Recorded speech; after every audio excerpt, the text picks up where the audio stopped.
Good afternoon, everyone.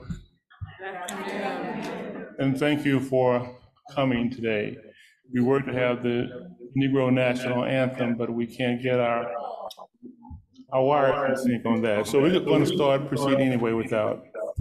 Welcome to everyone. My name is Mike Davis, and I am the chair of the Board of the Black Heritage Trail of New Hampshire.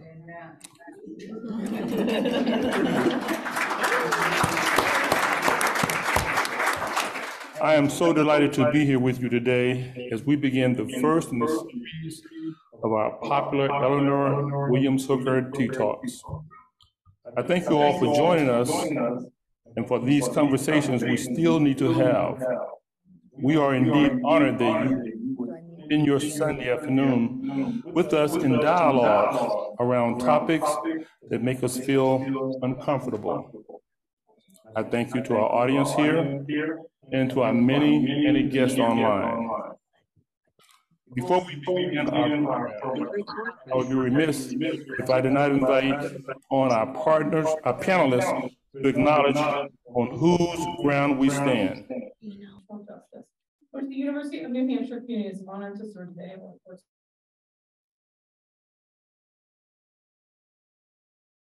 The loss of unceded homelands and champion our responsibility to foster relationships and opportunities that strengthen the well-being of the Indigenous people who carry forward the tradition of their ancestors.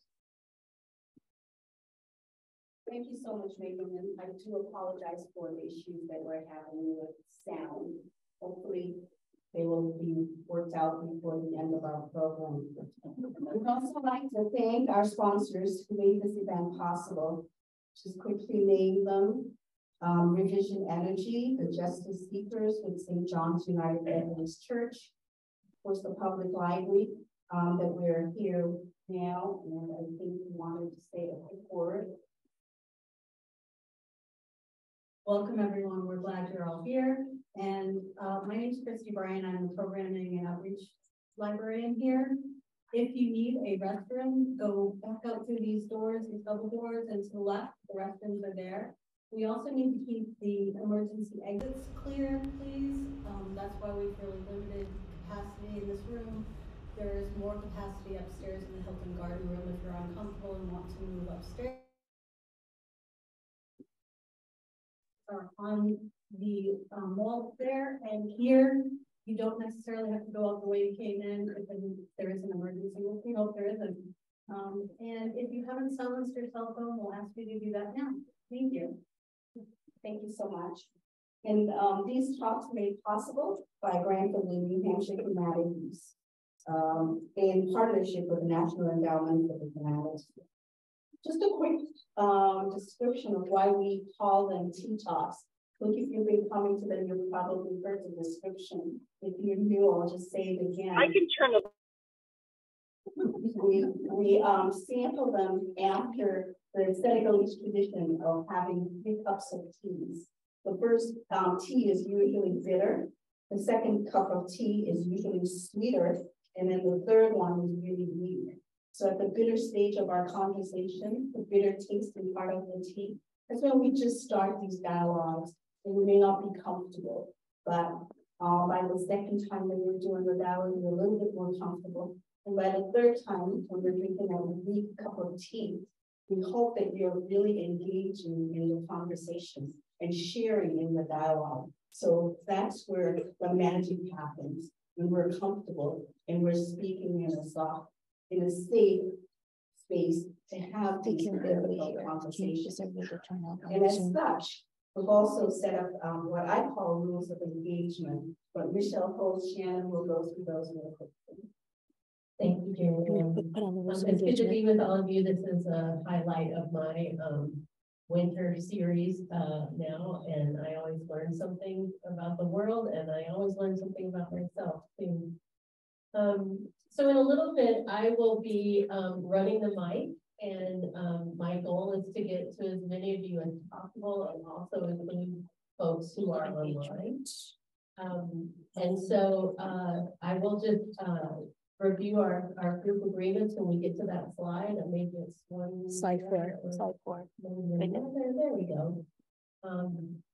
And just, you know, we're talking about that bitter cup of tea, but, you know, having that reflection, thinking about using respectful language.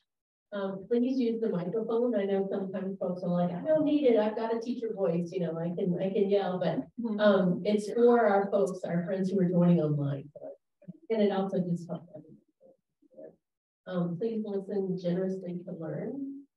Please don't interrupt. We will always be trying to hear a little bit from each of you and then get back to our panel. So get to your question or your question so we can take advantage as much as we can with our guests on the panel. Please be mindful that good intentions can still have a harmful impact.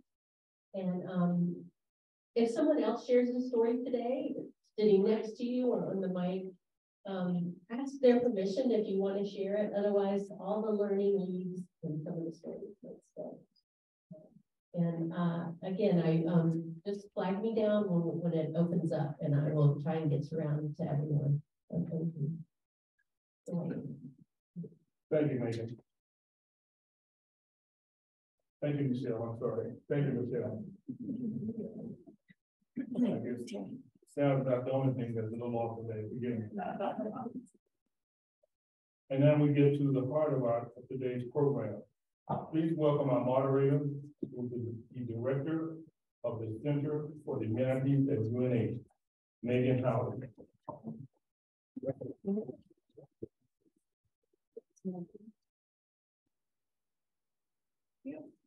My role is really just to introduce these fine people you have presenting and facilitates the smooth transition of their presentations. Dr. Baumgartner already warned me I might have to stop her if she's going too long. She brought the US journal article with her for that for you all today. So we're friends, so I can keep it up. I'm really excited. It's an incredible panel. Before I introduce, the order is going to be Ann Jennison will be short. Are we running? And she's all set? Okay. Yeah. Great. So I'll just introduce Ann, and then I'll get up and introduce our next speaker and the next one, and they're each going to give their short presentations, and then we'll have questions. So Ann Jennison is a traditional Native American storyteller and historian. While Ann's storytelling skills have been polished by more than 30 years of experience sharing Indigenous lesson stories with audience of all kinds, she also believes that her growth and development as a human being has been deeply influenced by internalizing the content of the Northeastern lesson stories that she tells. She has master's degrees in both storytelling and history. She brings a wealth of cultural and historical knowledge to enrich her retelling of timeless Northeast Woodlands Native American stories. Ann is the current chair of the New Hampshire Commission on Native American Affairs. She's also a member of the Indigenous New Hampshire Collaborative Collective. And she's also an affiliate faculty member at UNH of our Native American and Indigenous Studies minor that we launched recently. She had a big part in helping that happen. And she is co-creator of the People of the Dawnland exhibit at Strawberry Bank, if you haven't had a chance to see that. So Ann, take it away. Presenter, Dr. Kabria Baumgartner, who's a historian of the 19th century United States. She specializes in the history of education, African American women's and gender history, and New England studies. She is currently the Dean's Associate Professor of History and Africana Studies, the Associate Director of Public History at Northeastern University. She's the author of her first book, was called In Pursuit of Knowledge, Black Women in Educational Activism in Antebellum America, which tells the story of Black girls and women who fought for their educational rights in the 1800s in the US. Her books won, rightly so, 4 prizes. It's a great piece of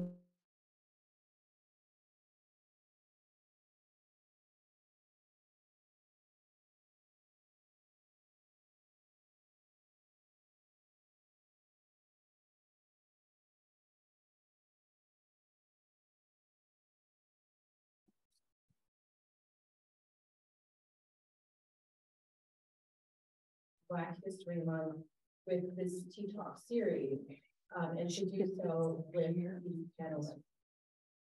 So I wanted to just dive right in.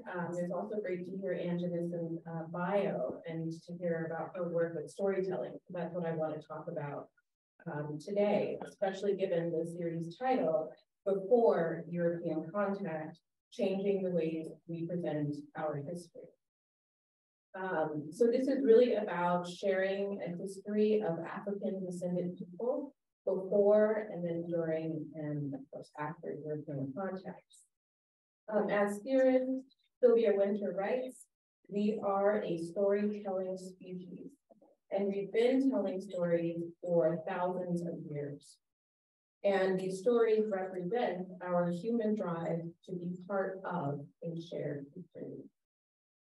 So when we leave out certain stories, we're saying either directly or indirectly that those stories are not part of a shared human history.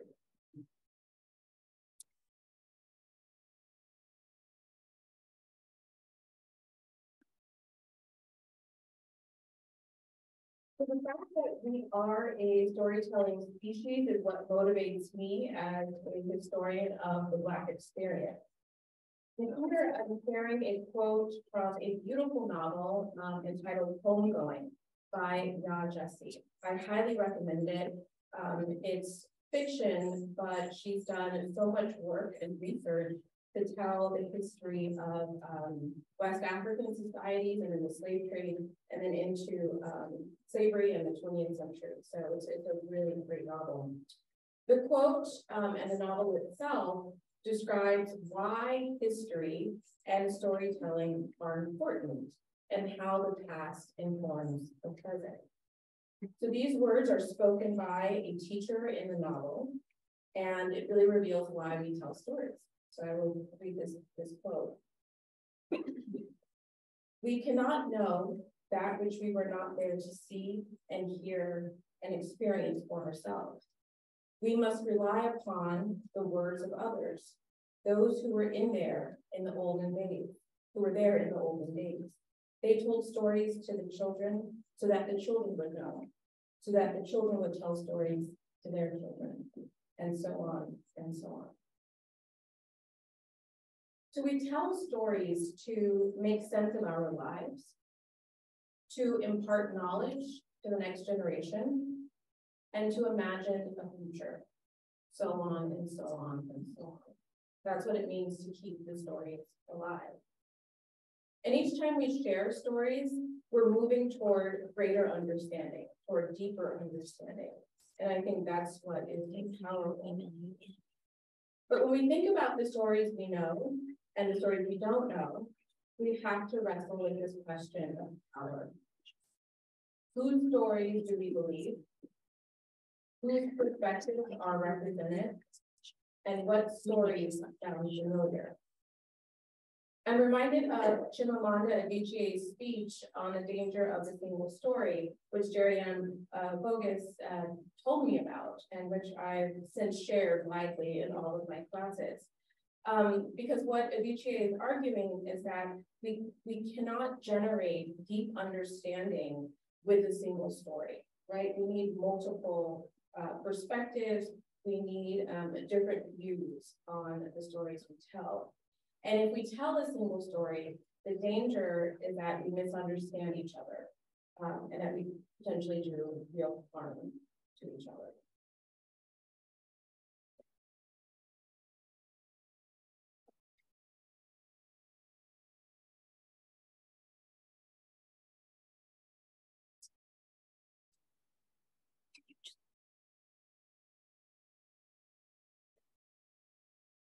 So I approach history with Black history with a deep appreciation for the West African griot tradition, which seeks to share and preserve generational storytelling and encourage remembrance of communities and homelands. So griots are the record keepers. They are the historical preservationists. They are the storytellers. They act as teachers, as genealogists, as historians, advisors, exhorters, witnesses, and praise singers. And this tradition fuels me because it centers Black people. And in doing so, understands that our history does not begin in British North America, nor does it start with the transatlantic slave trade. It goes back centuries. And so this quote here on the slide is very important. Whatever you do, never let them begin our history with slavery. So when I teach about Black history in the United States, I don't start with slavery, and I don't start with the slave trade. I start with early Black kingdoms and the particular kinds of knowledge that West Africans had and carried with them and that live with us today.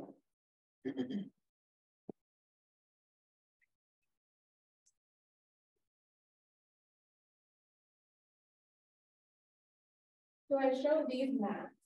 On the left here is an early African kingdom map. On the right is the Atlantic world map. And I think these maps remind us of what is and is not labeled. So we can see the trade routes in the African kingdoms maps. We can see and think about how cultures intersected and were connected. We can also imagine the knowledge forms in culture and politics that flowed throughout this region of West Africa. For instance, the Kingdom of Mali, which is home to the griot tradition, was a state within Ghana, and it had a population of about 40 to 50 million people, from 400 to about 800 to 1500 AD. Huge, huge population. The people of Mali were skilled in agriculture and livestock. They had advanced irrigation systems. There was a culture of pottery, ironwork, and jewelry. So West Africans who were forcibly enslaved and transported, right, started the slave trade by the late 1400s, and of course into the 1500s and later. They carried this knowledge with them, and they carried this culture with them. Some historians estimate that there were between 12 million and 13 million West Africans who were forcibly taken from their homes and enslaved in the so-called New World. And I think there was a huge drain, right, on West African resources with that population shift. But I think one of the things we have to keep in mind is that there was great ethnic, geographic, and linguistic diversity among West Africans themselves. So the fact that we even use such a term, right, means that there are parts of those cultures that we won't know.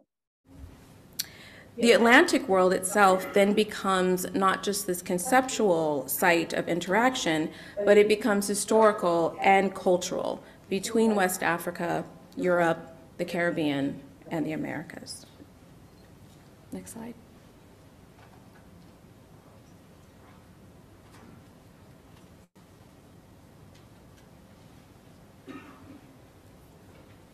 This awareness is important for understanding Black history in North America during and after European contact.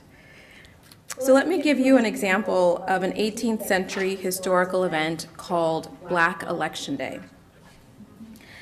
Black Election Day was an annual cultural festival and joyous community gathering celebrated by enslaved and free Black people in the 18th century and early 19th century in places like Massachusetts, Rhode Island, Connecticut, here in New Hampshire, but also in the South and the Caribbean. The first known recorded reference to Black Election Day is from Benjamin Lind, who is a white lawyer from Salem, and he wrote in his diary on Wednesday, May 27th, 1741, and you can see that transcribed here on the slide, "Fair weather election, Negroes' holiday here at Salem."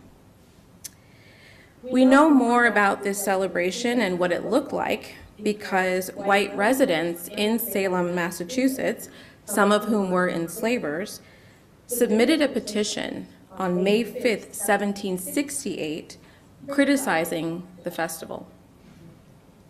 These petitioners, and you can see the petition here, These petitioners asked the town of Salem to, quote, regulate what they deemed a great disorder of Negroes assembling together. Now, the petition suggests a few things. The first is that Black Election Day was probably an annual celebration, and it drew in enslaved and free Black people in Salem, as this petition indicates, but also in other areas and other states, or what would become other states. And this happened between 1741 and 1768, and probably later. And second, given the date of the petition, May 5th, these petitioners were trying to preempt the celebration, right? It usually happened the last week of May on a Wednesday. So they were trying to restrict the planned festivities for this celebration by sending this petition to town officials on May 5th. Next slide. While these enslavers regarded the celebration as a so-called disorder, Black people saw it as an important cultural holiday. And I can make such a claim by shifting the focus of the petition, moving away from the enslavers and their description of the festival as a, quote, great disorder, and instead looking at those enslaved and free Blacks who participated in the holiday. Enslaved and free Blacks, free Africans in 18th century Salem celebrated in grand fashion. They were beating their drums, they were firing guns, they were carrying swords, they were dancing and shouting. They also voted for their own elected official, often referred to as either a king or governor, and in a couple of instances, a queen. And this person rode through the town on horseback, wearing a crown. So this was more than an imitation of white elections. Black Election Day was an ode to a West African past, and an expression of Black joy amid the horror of slavery. And with this emphasis on voting, this rival Black election became an alternative way to exercise civic duty. So in a lot of ways, this holiday represents a blending of cultures, fusing West African cultural traditions with white colonial practices in North America. Next slide. So I leave us with this proverb from the Ewe language, quote, "Until the lion has his or her own storyteller, the hunter will always have the best part of the story." History is the story of those Africans, some enslaved, some free, numbering 20 or 100, we don't know, who shouted, who danced, who beat their drums loudly and proudly with vigor and energy for life and for love, taking up space and expressing joy and community. Amid the pain and devastation of slavery and colonization, they paid homage to West African cultural traditions, and that may well be the best part of the story. Thank you.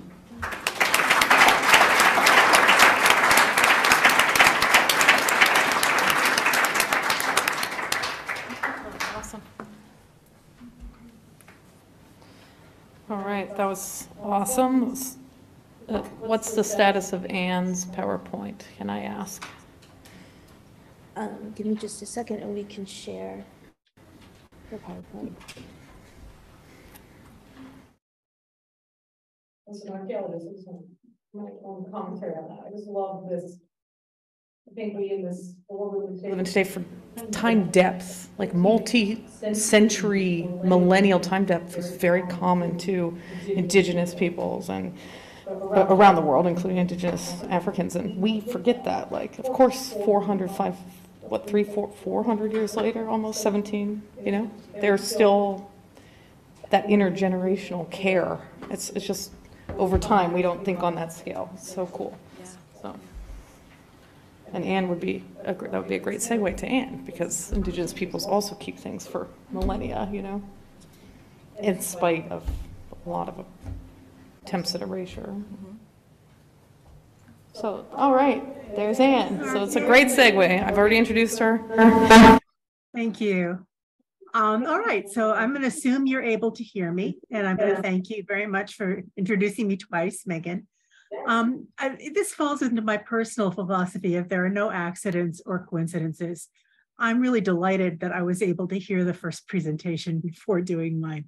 Couldn't have planned that better from my perspective, because hearing about the storytelling traditions is a gift, and I thank you for that. We can actually move to the next slide, since that was the land acknowledgement that I was going to read, and we can just move along. Thank you. So my talk is going to focus on my perspective as a person of European and Abenaki heritage, focusing on the Abenaki, Wabanaki peoples, and thinking about our theme for the day, before European contact and changing the ways we present our history. What I want to talk about is not only the ancient 12,800-year-old ongoing ancient present right up to the current day of the Abenaki people, but the overriding message, we are still here. If we could please go on to the next slide. So the Alnobak, as the Abenaki call themselves, the human beings or the people. As I mentioned, 12,800 to 13,000 years at present, estimate by archaeological confirmation, archaeological evidence.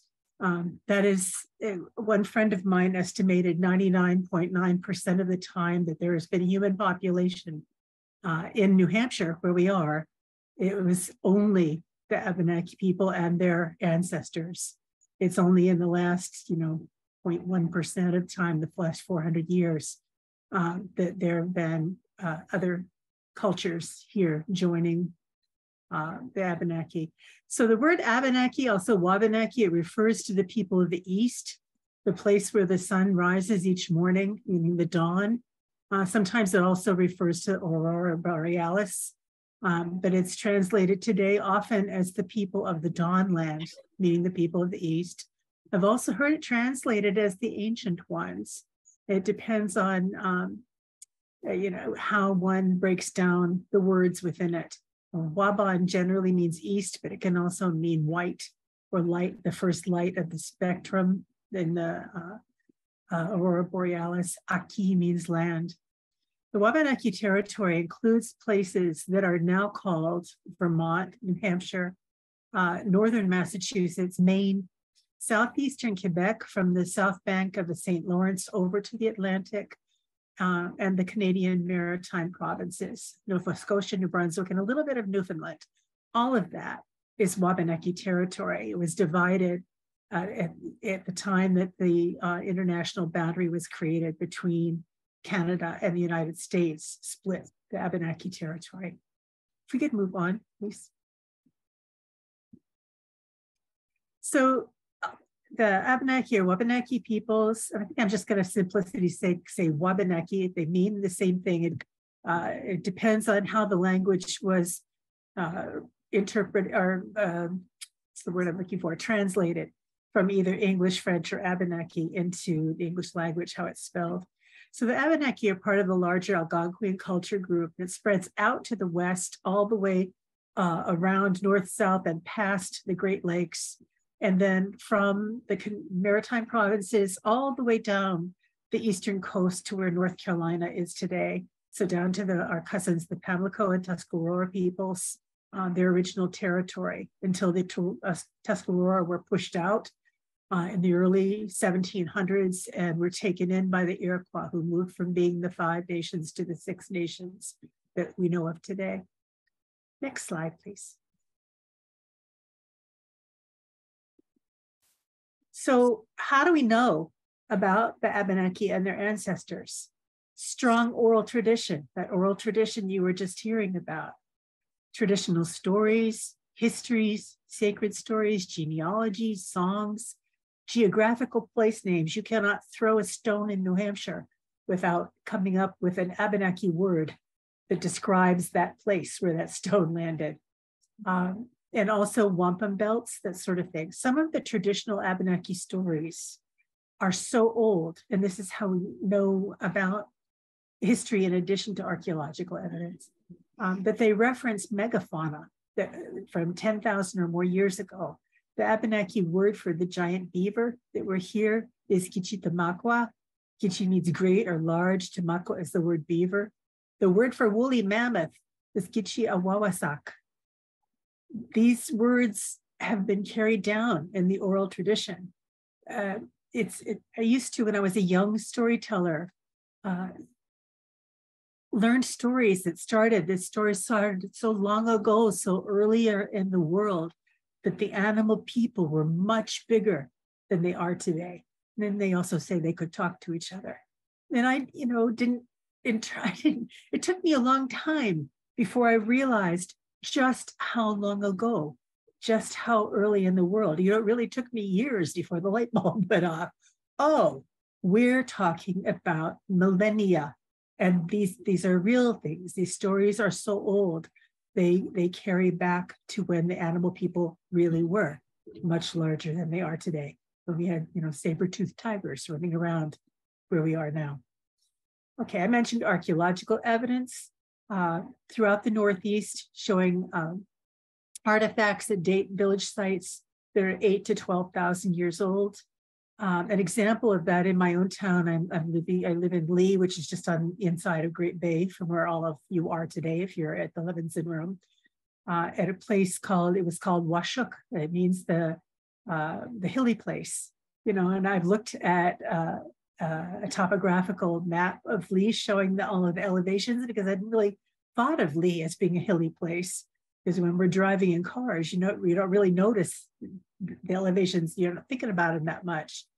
But there was a village right at where Wadley's Falls is in Lee, if you're familiar with this area at all, that was dated in the late 1960s. There was a dig there. It was dated and showed 8,000 years of continuous occupation up until the colonial times. 8,000 years, every year coming back to the same place to plant their gardens in the spring, leave their elders and the youngers to tend the garden while the adults and the young adults went out through Great Bay and then out to the ocean to collect seafood of various kinds and preserve them and bring them back. There's this fallacy that the Abenaki people were wandering people. To my perspective, they have what many of us wish we had today: a summer home and a winter home, and a couple of occasional little side trips to places of interest, like where they would go to collect every year at the end of the winter, the maple sugaring season, maple trees. Okay, on to the next slide, please. Still more about how do we know what we know about the Abenaki people. Written historical records also. Explorers as early as the 1500s kept ships' captains' logs. There were cartographers. The Jesuit priests, the Jesuit missionaries were here in the early 1600s. Some of them, I believe, in the late 1500s. English and French colonists. All of these written documents were generated: treaties, letters, journals, written records from the Abenaki people themselves from the 1600s to the present. The Abenaki became literate very early on, not only literate in French and English, but also creating in the 1800s the very first Abenaki dictionary by Joseph Laurent. So there's a long tradition of not only oral histories and traditional stories, but also written histories. And we have, thankfully, much of the Abenaki language preserved in writing and being part of a revitalization of the culture, learning it again. Research is ongoing. As I mentioned, the archaeological digs currently underway. Megan could tell you much more about that. But with that, we have previously untapped primary sources becoming available.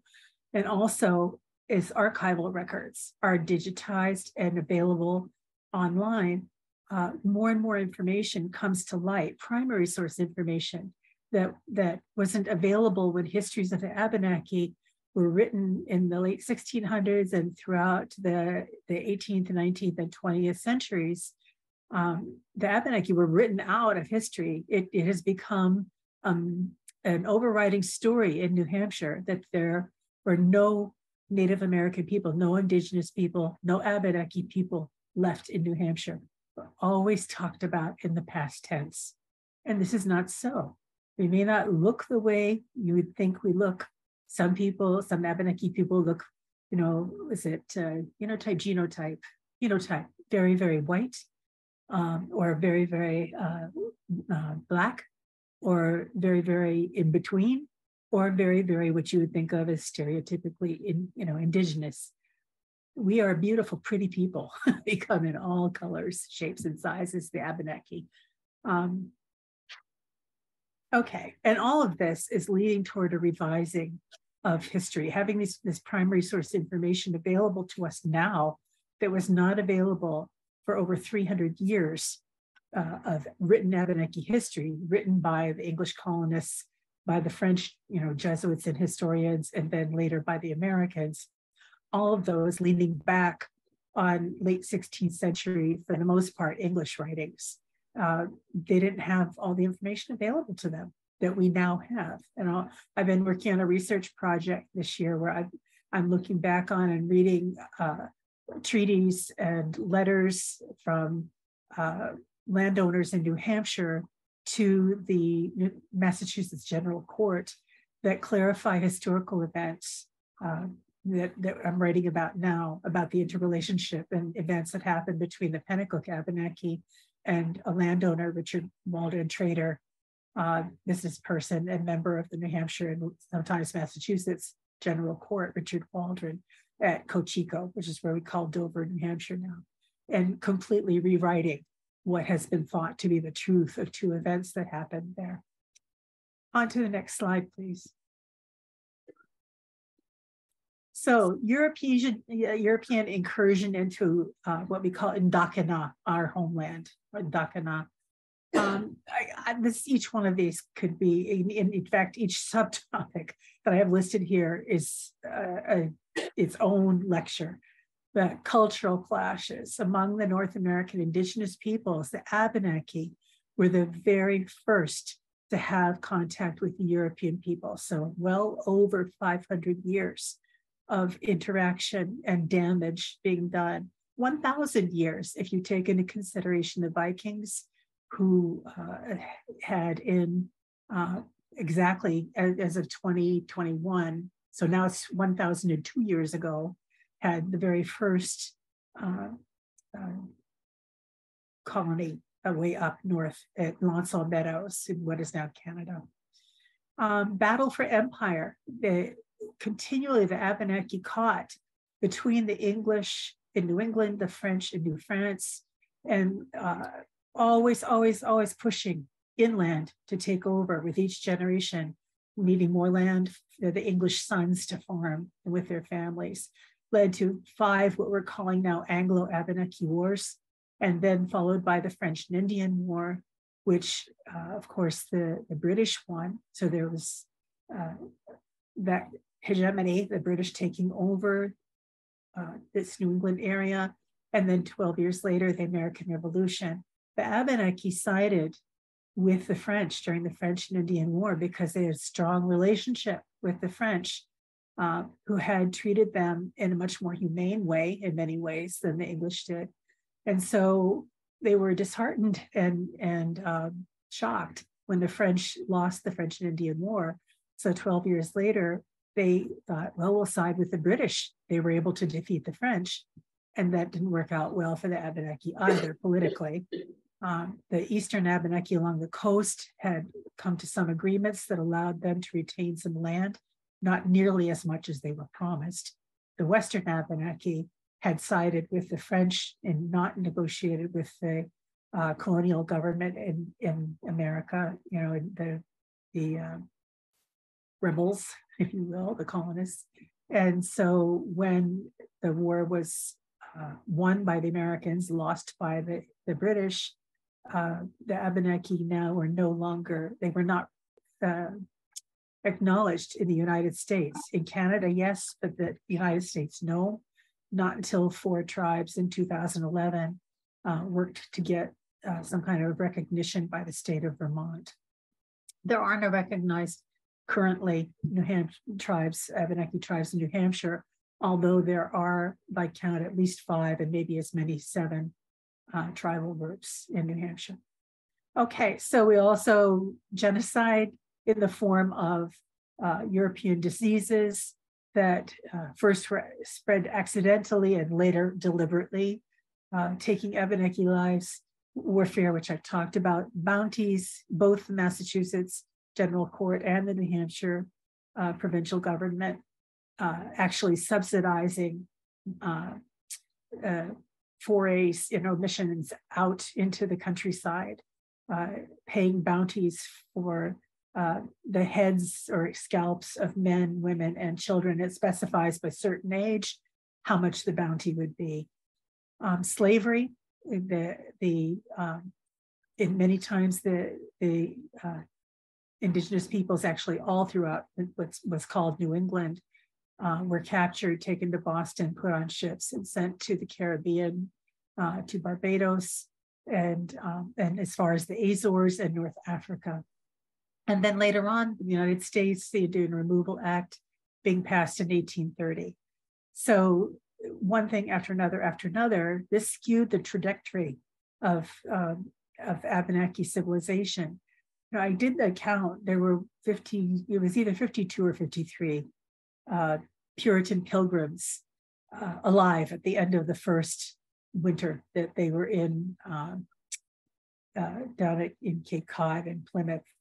And from that now, by the Mayflower Society, there are 30 million people who can claim Mayflower ancestry. In fact, I'm one of them, and so is my husband. We're a dime a dozen. Think about it. There are 53 people leading to 30 million descendants. At the time when that was going on, even with diseases, the 1620s, there were still tens of thousands of Abenaki people, Wabanaki peoples, and other New England tribal peoples alive, even after, the diseases, the great dying, everything that had happened. If other wars had not occurred, if the slaves had not been taken, if all that had gone a different way, we would have many, many more Abenaki people than we do now. But we're back in the numbers of tens of thousands. There has been rebounding. And I'm understanding that by the national census, United States Census, that Native American people are the fastest growing group in the United States still today. So by natural increase and by not being targeted in the same way quite as blatantly as in centuries past, there's being a revitalization of cultures all across what we think of as Turtle Island. All right, on to the next slide, please. I'm not going to list all of these, but if I could, I would count down to where it says Plymouth Colony established in 1620, and right after it, Rye and Portsmouth, and actually Dover, 1623. This year, there is 400th observation, I won't call it celebration necessarily, but 400 years, colonial years of New Hampshire history. And so I've been working with a group for 2 years preparing for this, to be able to bring this other story to the fore. We're still here. And I very much appreciate, again, the opportunity to carry that message out today. On to the next slide, please. And I have to be the nasty moderator here and say, can we try to bring this so close and make sure it's time for Akia and questions? Yeah, I'm going to wrap it up. We Okay. can go actually on to the next slide because we have already covered this one. So from the 1880s to the 1920s, and actually up to the 1970s, there was a phenomenon of what we call hiding in plain sight. But there were evidences of continuing presence. For example, the summer camps up in the White Mountains with those great white hotels with every summer Abenaki people coming to sell their traditional baskets and other goods. So we've seen evidence going on. Next slide, please. This persisted, this hiding in plain sight. I want to share this photograph, which is my husband's grandfather and his 3 great aunts who were of Mohawk heritage. We never knew this because Charlie didn't know his grandfather. He'd never met him. Actually, they were Mohawk and African descent. We've done genealogy tests for my husband, DNA tests, and he came from Mali. So it was interesting for me to hear that talked about today. And he's a descendant of Prince Jeannot and his family, one of the Black families that helped establish Black presence here in New Hampshire.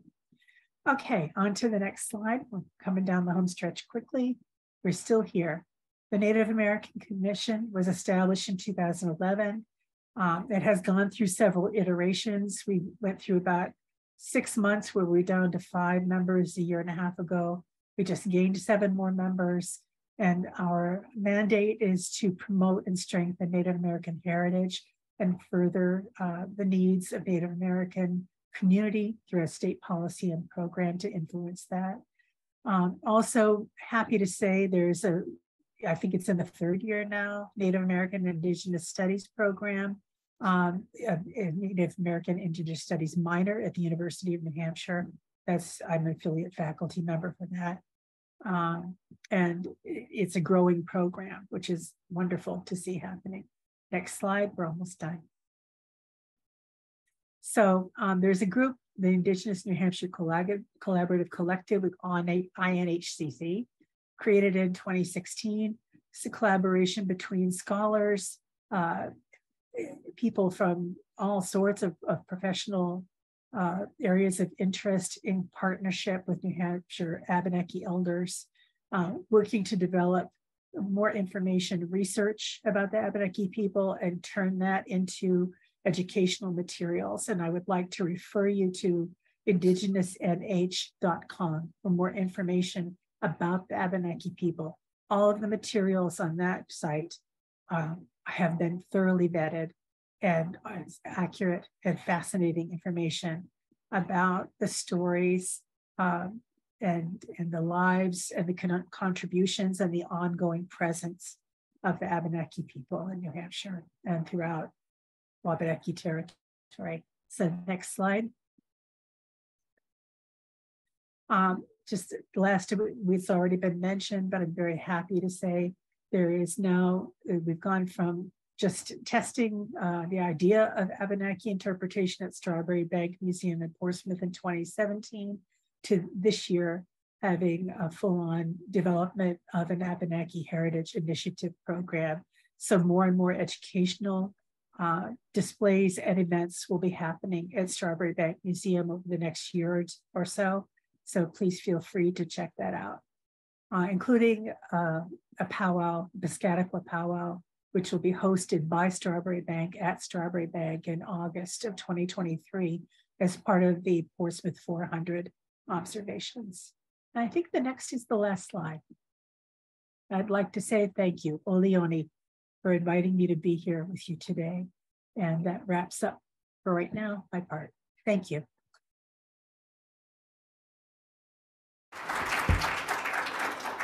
Thank you, Anne. And our last presenter, so we, quick introduction here so we can get going. Dr. Akid Barros Gomes. I learned it's Gomes, not Gomez, because it's Portuguese, so Gomes, right? It's pretty cool Portuguese heritage we talked about earlier. She is the Senior Curator of Maritime Social Histories at Mystic Seaport Museum. She is the Director of the Frank C. Munson Institute of American Maritime Studies and is a visiting scholar at Brown University's Center for the Study of Slavery and Justice. There's a big Mellon initiative doing all this amazing work that I believe she will talk to us about. Largely focused her curatorial responsibilities around projects of race, indigenous histories, ethnicity, and diversity in New England's maritime activities, and revisioning the Mystic Seaport Museum to think, reimagining the history of the founding and development of New England through indigenous, African, and African American maritime narratives. So it's pretty cool. Thanks so much.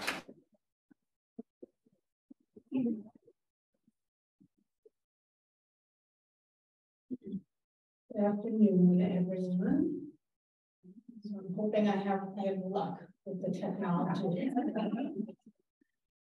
Trying to do some crazy stuff and show a video, so we'll see how it works out. I'd like to start by saying, you know, it's very interesting to me that we ended up having 3 women storyteller presenters today. And I can really, you know, I can only speak for myself, but I suspect, I will say with confidence, I suspect that my colleagues here, you know, the reason that we do this work is not, the focus, at least for me, is not promotion, tenure, making a lot of money, right? It's really work in honor of, and you don't make a lot of those, right? It's work in honor of our ancestors. So our ancestors who either had to be silent to preserve their lives or were silenced when they tried to speak up. And so this is why my focus is really on reclaiming those stories, narratives, and perspectives, because these are stories and perspectives that have been discounted and discredited. To reclaim them, we need to tell them in our voice. Much of that means relearning African and Indigenous perspectives and ancestral wisdom. And so the concept of circular time versus linear time, and a focus rather than on beginnings and ends, on birth, death, and rebirth. And asking ourselves how Africanness was hidden, you know, knowledge of herbs and medicine, metaphors, cosmology, all of these things, how did they adapt, right? We know they didn't go away. How did they adapt? How did they become incorporated into Christianity and Black American life?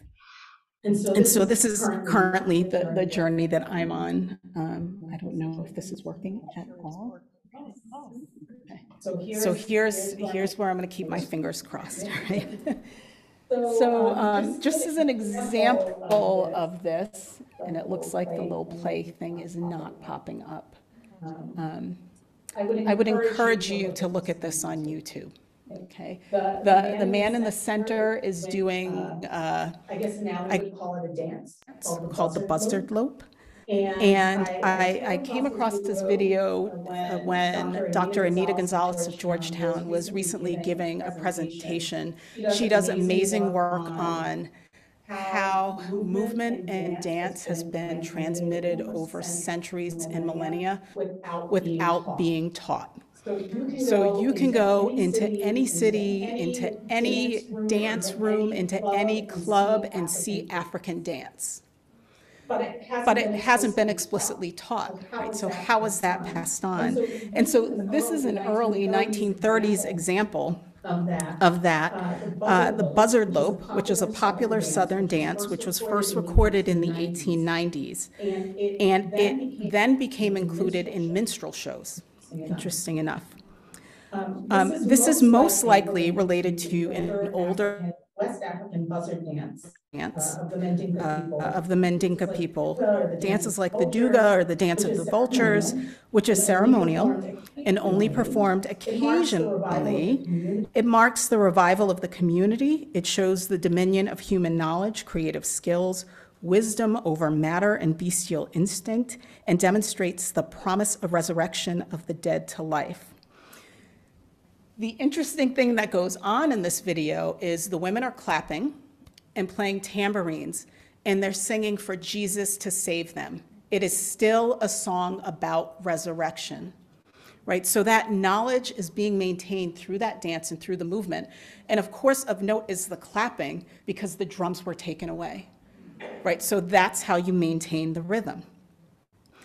And so, next slide, when thinking about the buzzard lope and the maintenance of Black and Indigenous cultures and stories in the face of attempted physical and cultural erasure, and the care we Black and Indigenous folks put into the maintenance of identity. I always think about the 1992 Nobel Peace Prize speech that Derek Walcott gave. Now, he was talking about the Caribbean, but I think it really speaks to the experience of all people who are descendants of the colonized. He says, Break a vase, and the love that resembles the fragments is stronger than that love which took its symmetry for granted when it was whole. The glue that fits the pieces is the sealing of its original shape. It is such a love that resembles our fragments, the cracked heirlooms whose restoration shows its white scars. And so this is what we're doing when we are reclaiming what was supposed to have been erased. And if we frame these histories through the lens of reclaiming, suddenly European contact with Indigenous and Black folks isn't the defining moment of their identity.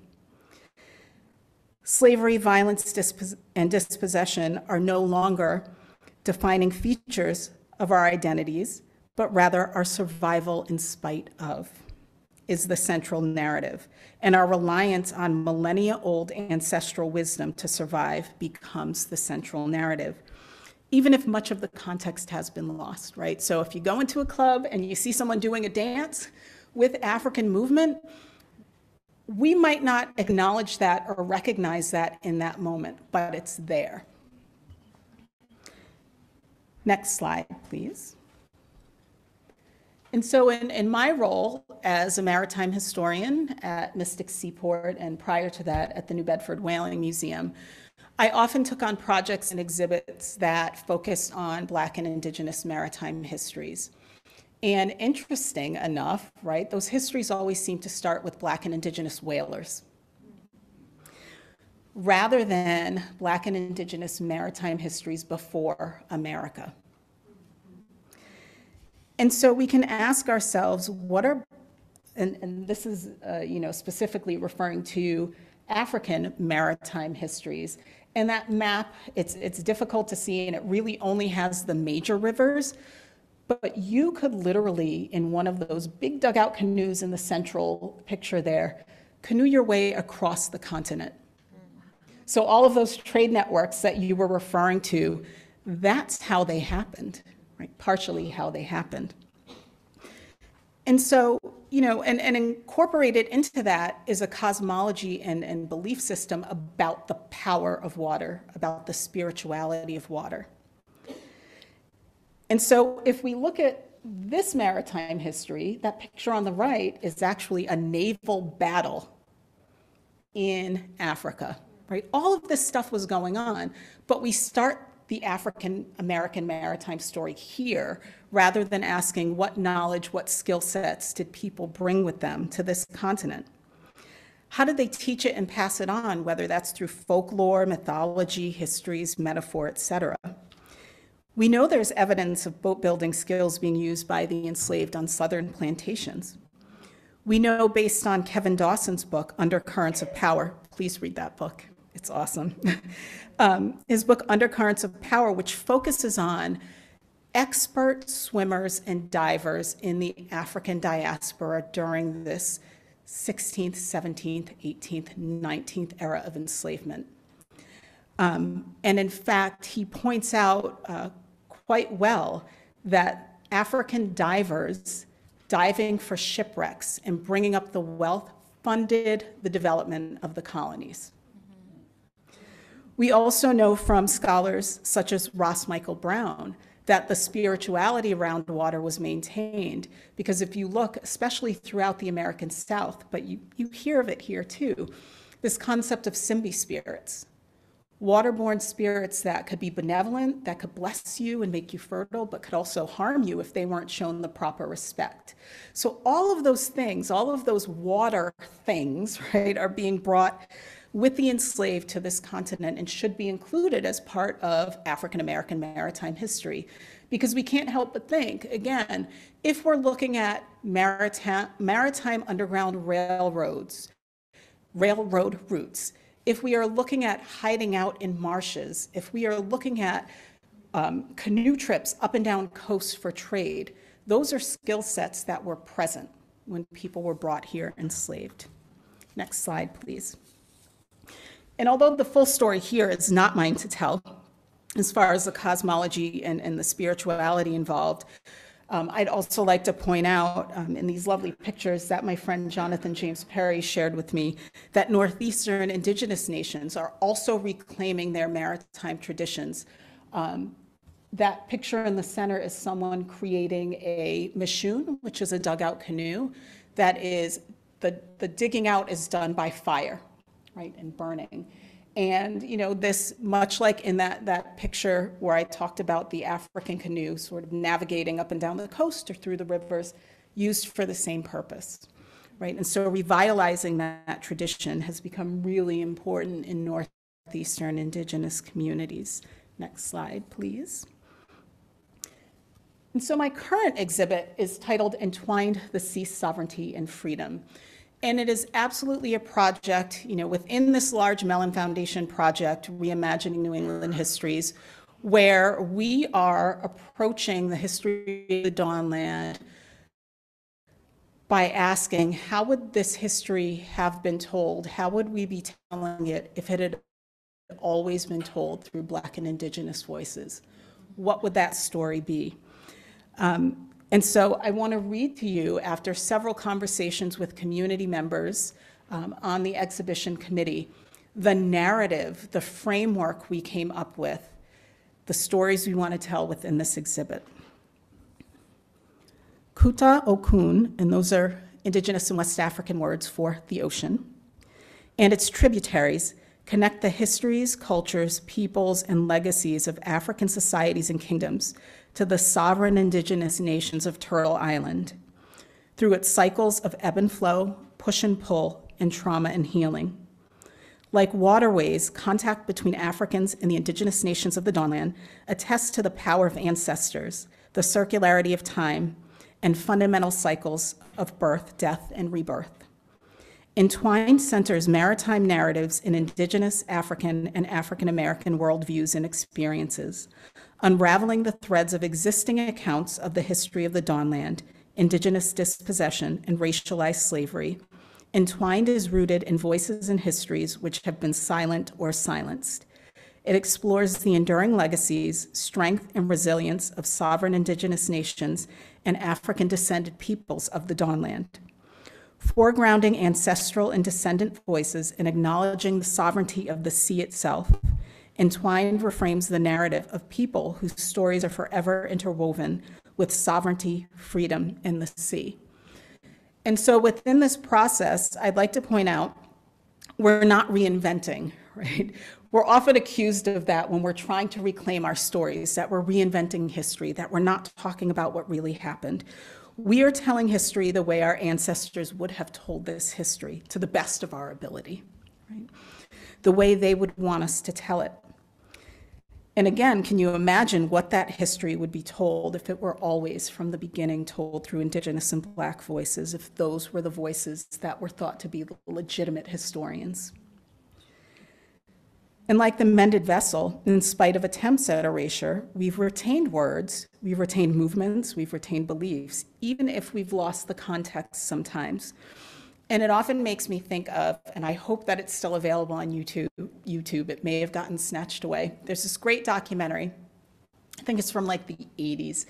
It's called The Song, The Language You Cry In. And someone's seen it, I heard it. It's a story of this woman in, I believe she's in South Carolina, and she grew up singing this song with what she thought of as nonsense words. And when she was asked, you know, what is this song? I don't know, I always heard my mother sing it, I always heard my grandmother sing it. So she sings it, and there's a very cute scene where she's got a grandbaby on her lap, and she's singing it to the grandbaby while she bounces the baby on her knee. Fast forward, she takes a trip to, I believe, Sierra Leone, to a very particular village, and she sings the song. And everyone in the village starts crying. Because it is a song about people being ripped from their homeland and stolen in slavery. And in 1980 whatever, this woman is still singing that song. So that, you know, attests to the power of the ancestors, of the stories being maintained even when they've had to be adapted or hidden. And so I end on this slide because I think that this pretty well sums up what I've been talking about in my presentation.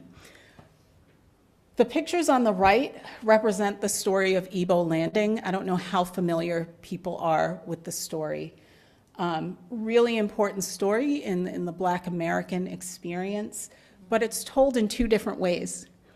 There is a way that historians have told the story, and there is a way that Black communities tell the story. So in the story of Ebo Landing, if you look at the image on the top there, the historian's narrative, and I'm going to skip over a bunch of parts and make it really generalized. A number of enslaved individuals were brought into Ebo Landing. They got off the ship. They turned right around in their chains and walked back into the water, committing a mass suicide. That's the historian's version. If you talk to the African descended people that live where that happened, the story is they got off the ship, they knew what was in store for them, and they flew home. And I tell that story with the image of the Bakongo cosmogram, which I think it was said earlier in one of the presentations. I could do an entire course just on that cosmogram. But the most important thing for our purposes is the horizontal line in the cross, which literally and figuratively represents the water. Because for all of those enslaved individuals that walked back into the water, the translation of death is crossing the water. But that is also the translation for going home. That's how you go home. That's how you get back to Africa. And so this is such an important story for African Americans that if you pay attention, you see it and hear it everywhere.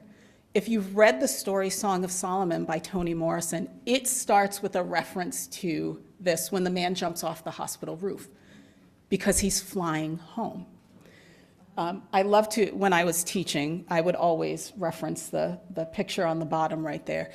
It was even in a Beyonce video, right? She reenacted the Ebo Landing story in Lemonade, right? It is a very important story that's in the novel and movie Daughters of the Dust.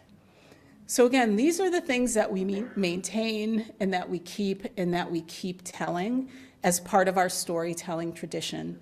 And so I will end on that note, but I realized after I sent my PowerPoint that I forgot to include the thank you slide. And so I jotted down, that I really want to, I think it's important whether you believe your ancestors are ever present and guide you and are a part of your daily life. We literally wouldn't be here if not for them, right? So I want to give thanks to my ancestors for enabling me to do this work and to give it meaning for me, but also the teachers I've had in Indigenous communities, particularly the Mashantucket Pequot, and teachers I've had in West Africa, and teachers I had in a Rastafarian community when I was a practicing anthropologist and sort of living and working in these Indigenous, African, and Caribbean communities, and really gained a lot of perspective living in those communities, which they tell you you're not supposed to do as an anthropologist, right? You're supposed to be studying, but if you keep your mind and ears open, you get a lot of great life lessons, and it's definitely given me perspective on the approach to doing this kind of work. And of course, I have to thank Mystic Seaport Museum for, now I have a venue where I can do exhibits and I can tell these stories, and I don't have to worry about being told it undermines me as a scholar. So thank you.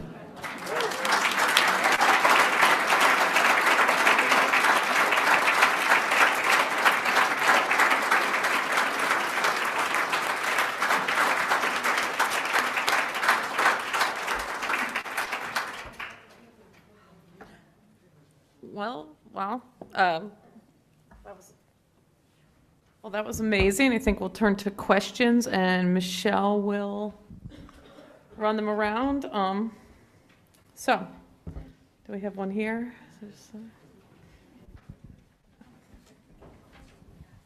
Good afternoon. I have a question for Dr. Gomes.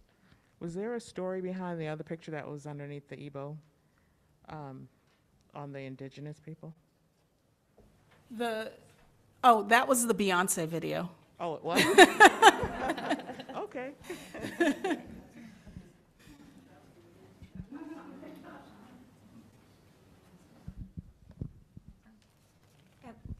I just want to say, I have a really nice book that Portsmouth put out there about history if it was written by indigenous people. And I had two questions to ask. I've always heard that disease was brought over here. I never heard before that it was done on purpose. And my other question is when these people were in chains and then they went back, they flew back, how were they able to fly back if they were in chains? You know? So I'll answer the last question first. That's exactly what I'm referring to when I talk about perspective, right? So in the African worldview, the being in chains doesn't matter, right? And again, it would be an entire course on African wisdom, African perspective, the difference between the material, the physical, and the spiritual. But going back home, the term for it is flying home. Oh, okay. And so again, the physical presence of those chains. Yeah. Oh, I'm sorry. Sorry. No, that's fine. But that's exactly why I'm doing the work that I'm doing, because you can walk into a museum and see that story told, and it would say something like, the Africans say they flew home, but it was a mass suicide. My goal is to just say they flew home and legitimize and validate that story.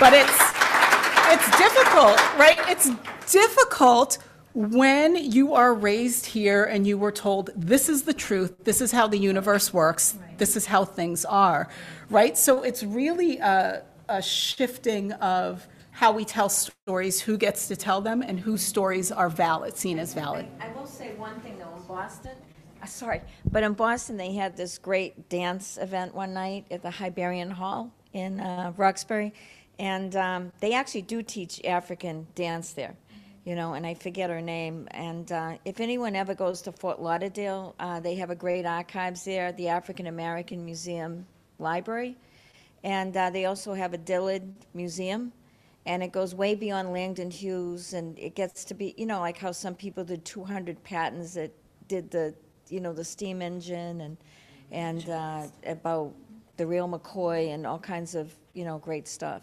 Right, great.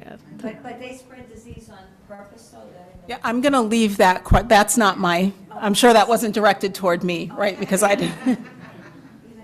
Anne, do you want to? The question about diseases? Can we hear her? Can you? Yes, no? Okay, good. The question about diseases, whether or not it was done on purpose, originally, no. Originally, the English, particularly coming over, or the French coming over, had no idea what germs were. What they saw was cause and effect. When the Pilgrims landed and they saw that the Patuxet village had been decimated and they found bones, they found skeletons of unburied people. The Puritans, the Pilgrims saw that as the grace of God, clearing the land for them. They saw themselves as the righteous people and didn't overly concern themselves with why it was or how it was that God had cleared the land for them. But as time passed, and I am talking about, decades at least, eventually the Europeans did find that they understood that if certain goods were given to the indigenous people, blankets, for instance, if they had been exposed or wrapped around someone who had died of measles or smallpox or some other highly contagious disease, if they gave those blankets to the indigenous people as trade goods, then they wiped out whole villages. So it went from being something that was not done on purpose to over time being something that was sometimes done purposefully. And that's documented. To complement what was just said, it was also Africans and later indigenous people who taught Europeans about inoculations. Yes. Right? And it was seen as witchcraft or oddness or whatever. But sure enough, you know, women in particular would say, we do this with our children so they don't catch these diseases in Africa. And they began to be utilized here. Michelle, in the back. Thank you. I have a question for Anne about the land acknowledgements. I know that this is something that is happening with much greater frequency now, many meetings that I go to in different events. And I'm just wondering if it's something that you feel is making a difference on some level, or is it performative? Are there ways in which we can make this more meaningful? So I'm curious to know what you think. I think it is a very good beginning. I think that the very least we can do is acknowledge the indigenous peoples all over well, I'll start with our country, but basically the Americas, as being the first people here, acknowledging the stewardship, that which kept the land, viable and was lived in and appreciated and used in such a way that the materials, everything that sustained life, was kept sustainable, kept usable, as opposed to when the Europeans came, commodifying everything, looking at it for its sale value or how to make money, and then overusing the woods, the water, that just not taking care of it, not making it renewable. So the land acknowledgement to me is very important, acknowledging the first peoples who lived in each parts of the territory. Every place has its own tribe that needs to be, or tribes that need to be acknowledged. And I think it has, I've experienced it being a moment of epiphany for people who hear it, who've never thought of it in that the land they live on in any way connected with the original peoples who lived there. So I think it's a good beginning. We have a long way to go. All right, great. Michelle. And we have a question from the chat. This is for all the panelists. It says here that with so little representation about Black and Indigenous history and its people who often feel delegitimized by both Natives and Black Americans, what suggestions might any of you have that might broaden a mainstream discourse and help build solidarity between the two groups who often now see each other as adversaries?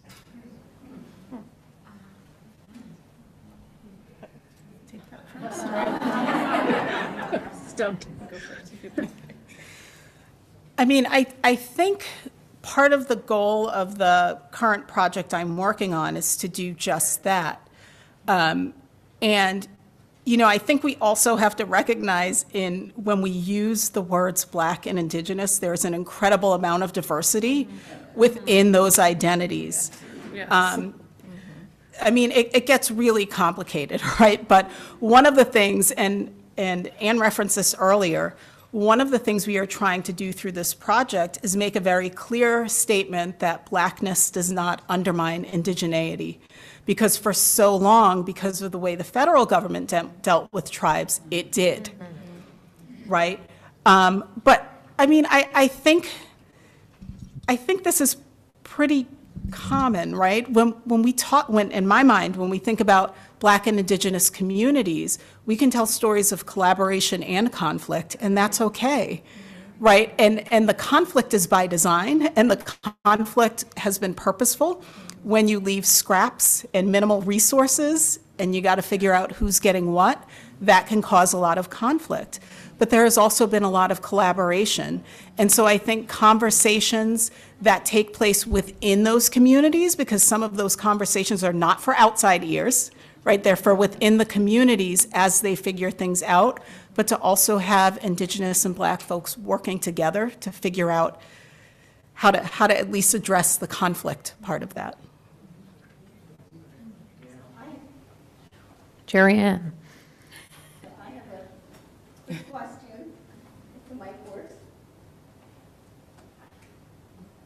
So I had it when it's on silent. quick question. Can you give us an example of word changes, word choices that you're using as you rethink the language that we write when we look at the museums? For example, I was at an event with you, and just a quick word change from objects to belongings changed the whole meaning of what we were looking at. Could you give me some more examples of the words that you're struggling with and changing the language and ones that work?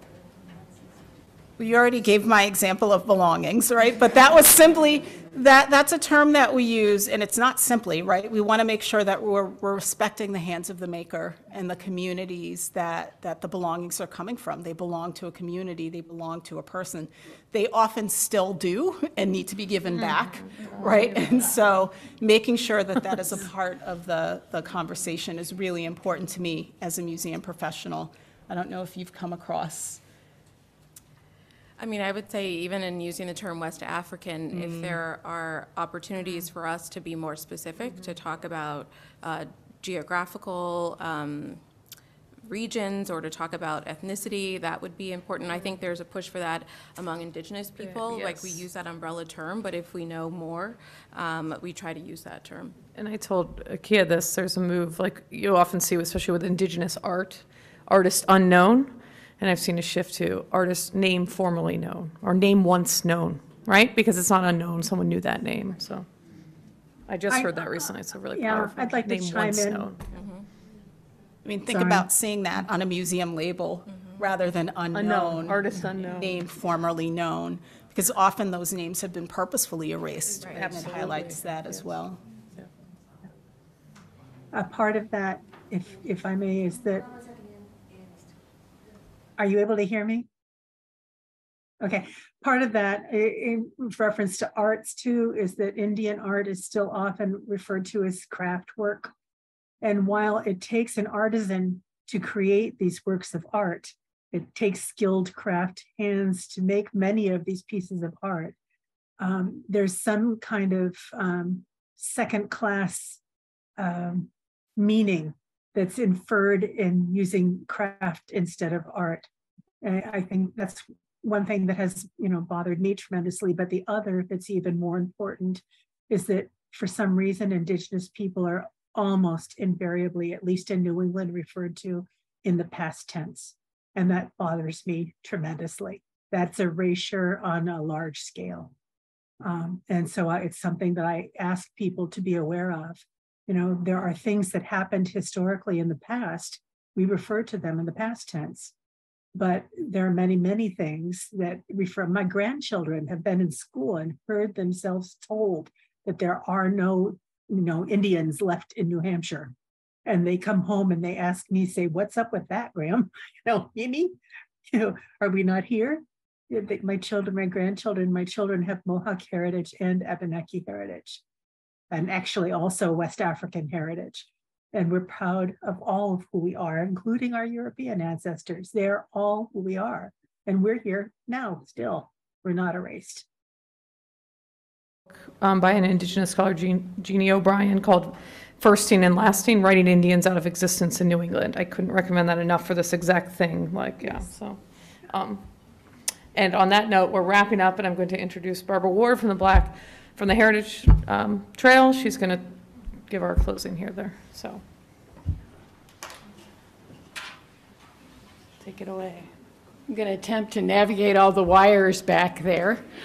I will say that when we first started talking about what these talks would be about this year, you may have noticed that one of the things we referenced was that this is Portsmouth's 400th anniversary. We're all troubled by that concept of that Eurocentric concept of 400 years. I liked Ann Jennison's characterization of what the Dover acknowledgement as an observation. Because I think what we are doing here and what we're doing here today is observing ourselves, examining ourselves, and understanding the richness of our heritage that has come from so many different origins that we have erased so much in the education that we provide for our children, in an educational system that's becoming even more reactionary, I guess I could say, and how important it is for us to reclaim these histories, to understand the cultures that make us who we are, all of us. We're all still here. I like that from Anne too, that idea that we're all still here and we're all the collective of what each one of us is and what our ancestors, all of our ancestors, have brought to us and hopefully to a greater and more fuller understanding of who we all are. And I can't thank you enough as our speakers today for bringing these perspectives to us, for telling everyone again about the importance of culture. Not a lot of we grow up with this idea of a long trajectory of dates and wars and names that keep going on in an endless progression, and we need to be thinking of that cycle of birth and revival and renewal. This is what will really bring us, hopefully, to a realization of who we can be, not, unfortunately, who we are. I have a job to thank you all for being here, and a tremendous privilege to thank our staff and volunteers for all the work that goes into planning these programs. Also, our partners and our sponsors. It takes a village to put these together in more ways than one. The Portsmouth Public Library has been wonderful to us and will be our host for 5 of the 6 Tea Talks. Revision Energy is one of our sponsors, and the Justice Seekers of St. John's United Methodist Church in Dover are really pleased to be a new sponsor for us. And then we cannot thank enough Atlantic Media for being here for us for all of these, to record the talks.